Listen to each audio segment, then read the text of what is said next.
Welcome back to Hike Oregon, and thank you so much for 6,000 subscribers here on YouTube. This is my 6,000 subscriber question and answer video, so let's get to it.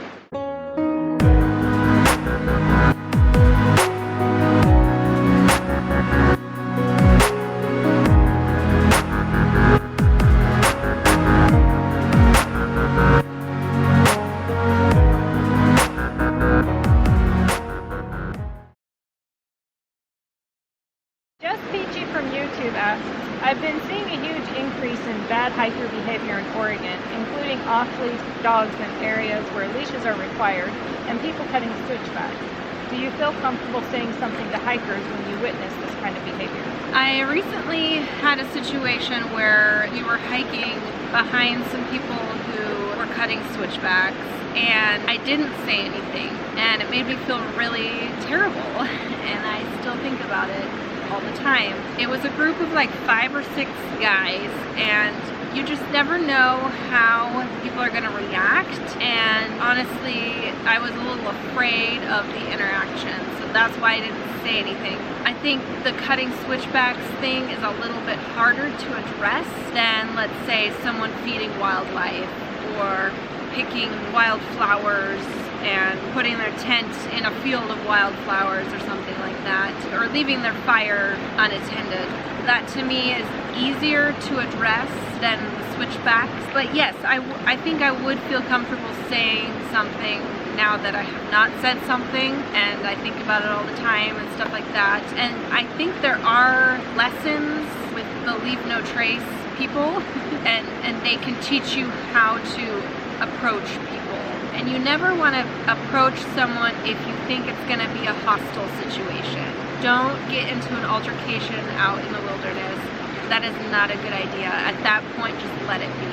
So there's certain situations where it's okay, and certain situations where maybe you should just let it be. Red, White, Blue 78 asks, do you do any car camping trips, or do you stick with hiking and backpacking? I do a lot of car camping because we actually have a little RV trailer that we hitch to my husband's truck, and that's how we camp. My husband's not huge into backpacking, so when we go out, we tend to do it with the trailer, and we like stage somewhere, and then we do little day hikes from that area. So that's how we like to camp. Madeline Holmquist from Instagram asks, I can't hike with a backpack because of a shoulder injury. Do you think that a hiking trailer could be a good option? I want to be able to do hikes with my tent and food and everything and not be limited to day hikes. I think a trailer is not a good idea just because there are certain areas where wheeled contraptions are not even allowed on the trail. For example, the PCT, you cannot have a wheeled anything on the trail. I cannot ride my unicycle on the trail. You cannot ride mountain bikes on the trail. You cannot pull a cart on the trail. And a lot of trails aren't even wide enough for a cart. So I don't think a cart is the way to go. My friend Randy has had multiple shoulder surgeries and injuries, and she didn't think she could actually backpack either because of that shoulder issue, and she actually found a pack that really worked well for her, and she has no pain or no shoulder issues when she carries the Osprey Aura. So maybe check out, go to REI, your local outfitter, and check out different packs and see if something like that would work for you. The Osprey Aura is great because it has the anti-gravity suspension system, and so there isn't a lot of weight in this area. So it's all on your hips, and I mean even the hips, you don't feel any weight really. It's just the way the pack is made is really awesome, and maybe go try it out and see what you think. So Kako 163 asks, where do you work and what's your favorite thing to do besides hiking? So I work at Insight Hotel Management Group. They are a hotel management company, and we have hotels all over Oregon and Washington, and we manage them. So we do their financials, we do their hiring, we do their HR, we do basically everything for them, their social media, that kind of thing. So I'm on the digital team, digital marketing team, team of 3 of us, and we do all of the social media, all of the reputation management. We do all of their website content, ads, anything you see online, we do for those hotels. Right now I think we have 16 hotels total, and we have, I think, 3 or 4 being built right now. So we're expanding quite a lot. And what's my favorite thing to do besides hiking? That would be spending time with my family. Michael Seymour Blake asks, do you ever filter water for anything other than drinking? For example, brushing your teeth, washing your face? I don't filter water for washing my face. I'll just do that right out of the stream. Brushing teeth, I will use filtered water. So I'll use that, filter water into my water bottle, and then I'll pour that water on my toothbrush and rinse with that water. So yes, I do use filtered water before brushing teeth, because it goes in your mouth, and whether you think you're swallowing it or not, you are probably swallowing some water and you can get sick. Whereas washing your face, I'm not ingesting water when I'm washing my face, so I don't think it's as big of a deal, but to each their own. Jason Chastain from PNW Adventures and Gear Reviews wants to know, how does being in nature affect you personally and your feeling on our responsibilities as adults to educate children to respect nature? How does being outside affect me personally? It just makes me a better person, I think. Being outside just fuels me when my energy is depleted. Mother Nature just re-ups that energy. And I definitely think that every adult should take part in educating younger children, or any children, or even adults, other adults, on how to respect nature. I think educating children is probably easier than adults, because then it becomes second nature to them. So I think anything you can do to educate young ones, whether that be volunteering, volunteering if you don't have your own kids, or if you have your own kids, taking them out, showing them Leave No Trace principles, and showing them, don't pick the flowers, don't trample off trail, that kind of thing. Just teaching them that, I think, is really important. Roger Colby from Facebook asks, if you were going to rename the list 10 essentials to 12 essentials, what are the 2 extra items you would add? If I had to add 2 essentials to the 10 essentials list and make it 12 essentials, I would add good footwear, and I would add bring plastic bags for picking up trash you find on the trail. Brian Stutzman asks, was curious about the PCT and permit. I know you need one and select your start date, but how does it work when you're just doing a section? So you don't need any permits for the PCT unless you're hiking more than 500 miles. So if you're hiking a section that's 520 miles, you will need a permit through the PCTA. Now, when we go hike the Oregon section, it's 455 miles roughly, and we do not need a permit from the PCTA. However, we will need a wilderness permit because we will be hiking through wilderness. So when we start the trail, we will fill out a wilderness permit saying we are starting here and we are heading up to Bridge of the Gods, and we will carry that permit with us the duration of the hike. That way, if we meet any rangers, we can show them that permit. Rob Lang from YouTube asks, what is your favorite trail hiking? I think that varies. I get sick of stuff really fast.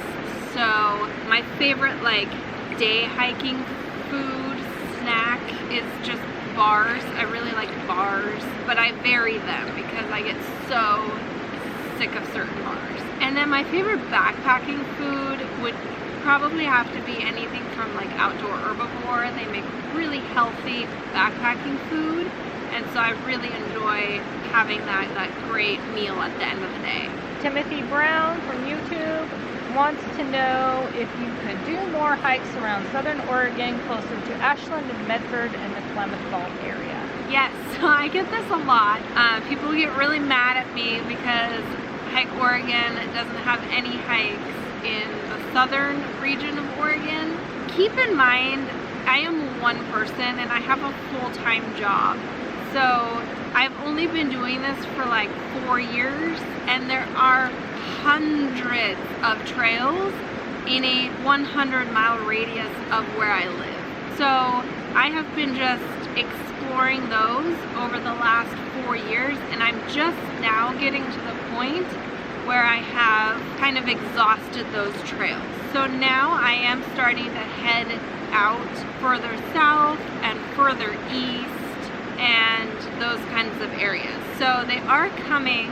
I recently did go down to Southern Oregon and hiked a few trails down there, and then in the summer we will be summiting Gilson, which is a Southern Oregon hike as well, and then hopefully in the fall we're going to go down and do the Rogue River Trail as well. So I hope that all of you Southern Oregon people will stick around for that.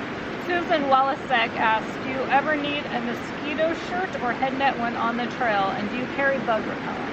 So you probably haven't been watching me very long if you asked that question, because if you know anything about Oregon summers, it's like mosquito hell out here. So if you watch, and I'll link the videos, but if you watch my 110 miles on the PCT video, also my Horse Lake loop video, both of those you'll see we are just like running from the mosquitoes.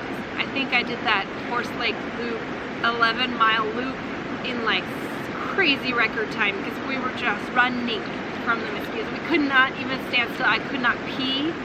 Like my legs, after I took off my leggings that day, I could not even recognize my legs. It was all red bumps from so many bites. It was ridiculous. And we had spray. So spray doesn't do anything for mosquitoes here in Oregon. I mean, it might hold for like 20 minutes, but they're still swarming around you. So yes, I have the head nets. I plan on infusing all my clothes with permethrin. I heard that helps and is better than DEET, because DEET on your skin is really, really bad for you. So trying to get away from that and doing more just on the clothing. But yeah, mosquitoes in Oregon are horrible. Josh Whitmore wants to know if you pack a handgun or just a big stick, because cougars are sneaky. I don't pack a handgun, nor do I pack a stick. I don't know what I would do with a stick. I guess beat the cougar over the head? Poke it? I don't know. I don't think I would want to poke a cougar.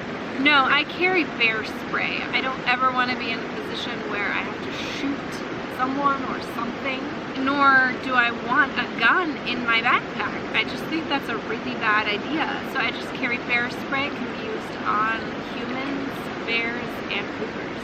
Christine Fox wants to know, what is your daily off-trail fitness health routine and how do you train for a hike? I live in an area where the closest hills are several hours away. I kind of went into this in my 4,000 subscriber Q&A. I do Beachbody programs. I really like Beachbody, and that's what I do for fitness off the trail. It's really good for cardio, strength training. You can get a program that's well-rounded, but you can also just do cardio programs if that's what you want to do. I don't think you have to live in an area that has hills to necessarily train for hiking or a big trip. You can just go walk in your park, your local park. A lot of local parks will have, like, you know, the main trail that's like paved, but then they'll have other trails that aren't necessarily paved. Just go out to the park, just walk a ton, and I think that's the best training.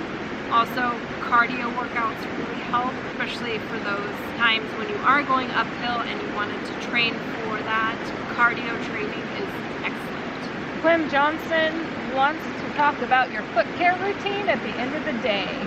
I don't really have one, honestly. I probably should, but I don't.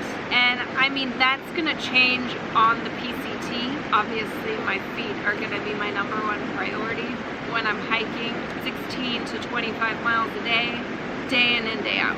That is completely different than doing a day hike. when I do a day hike, my feet don't even hurt. Once I'm on the trail, I think my foot care routine will be massaging, rolling them out, soaking them in cool water to get some of the swelling down, elevation, making sure my toenails are clipped at all times, making sure there's no ingrown nails or hangnails or anything like that, just really paying attention to the feet.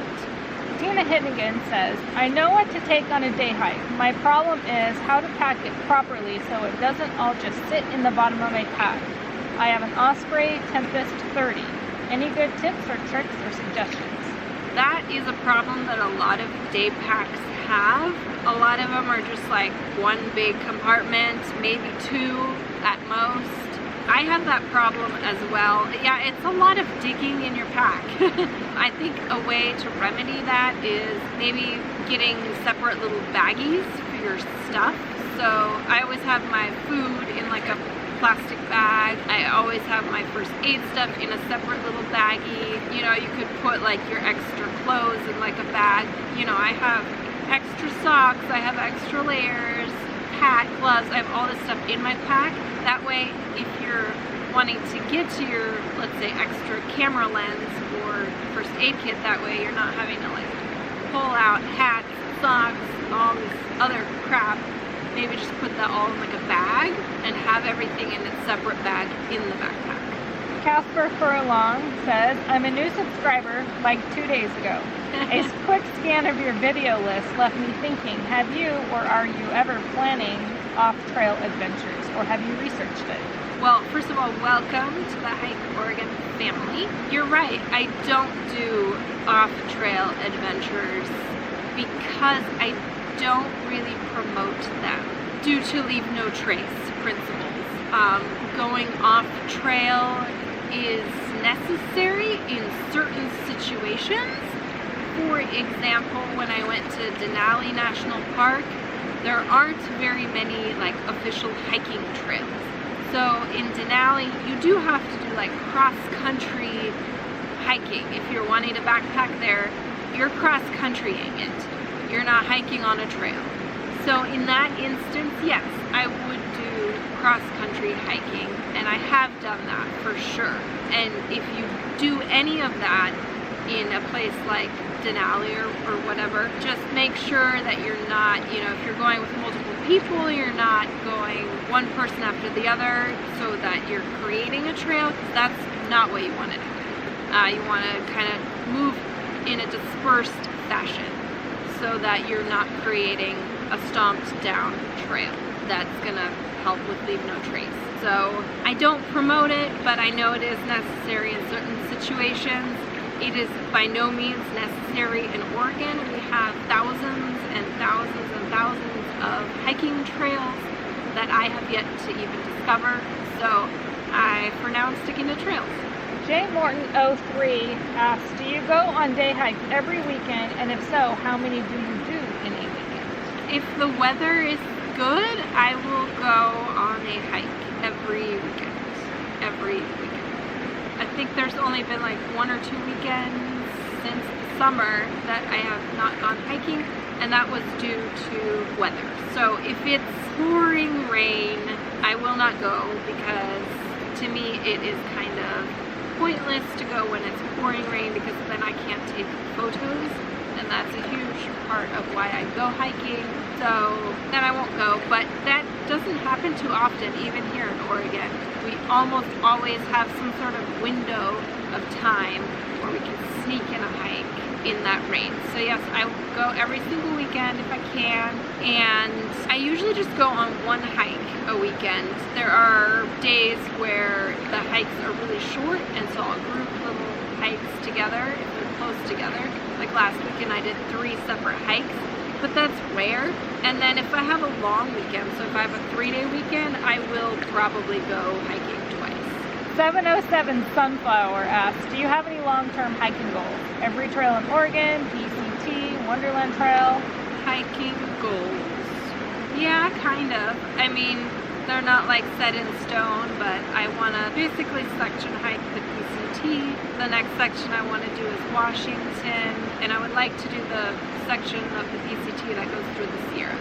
And I eventually want to do the Colorado Trail as well. I want to do some trails like way out eastern Oregon, like near Joseph and that area. May 4887 asks, what's the most amount of days that you've had to carry food for, and how did that change what you brought? I think 6 or 7 days, I think, is the most I've ever carried. And it doesn't really change what I carry. Just because I'm carrying more food doesn't mean I'm gonna carry lighter food per se. I want to be as healthy as I can when I'm out backpacking, because I know it takes a lot of energy, it takes a big toll on your body, and so I want to eat really good food. That doesn't mean I carry a skillet and fresh vegetables, but it does mean that I carry a little bit heavier food than, let's say, Top Ramen. Top Ramen is super light, but it's not very nutritious. So I carry nutritious food, like Outdoor Herbivore or Good to Go. I mean, there's Backpackers Pantry and stuff, and they're all like nutritious and pretty lightweight, but not as lightweight as, say, Top Ramen. But you're gonna get better calories for your body if you carry a little bit heavier. Randy from Now Hike This wants to know, where is your favorite place to film, and what videos do you like to film and edit the most? My favorite place to film is outside, obviously. It is gorgeous and provides a gorgeous background. And my favorite videos to film, I think, would be the Q&A, but I hate editing them. They take forever to edit. My favorite videos to edit are the hiking videos that I film. They're really quick to edit, and I almost always like have a vision while I'm filming, and so it's easier to edit because I've filmed things in a way that makes it easy to edit the videos. So, and I already have like music in mind and stuff like that. So those videos are my favorite to edit, but not necessarily my favorite to film, because it kind of takes away from the hike, because I always have to think about filming certain things. So Q&As are my favorite to film. Anyways, guys, thank you so much for watching this question and answer video. I apologize if the nature in the background was loud, but we are hiking near a river, and this is the only place we could sit down and film, and I'd rather film outside than back at home. So, thank you so much for watching, and I'll catch you on the next adventure.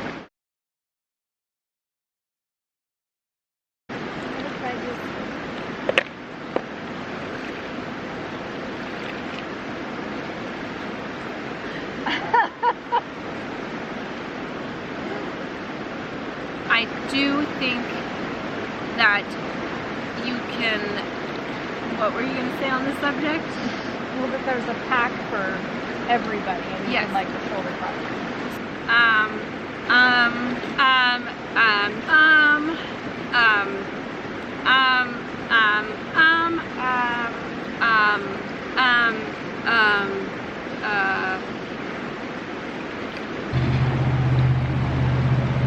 You gonna start it? I gotta angle it down a little more. Don't even hurt. I think I got a mosquito bite. Speaking of this.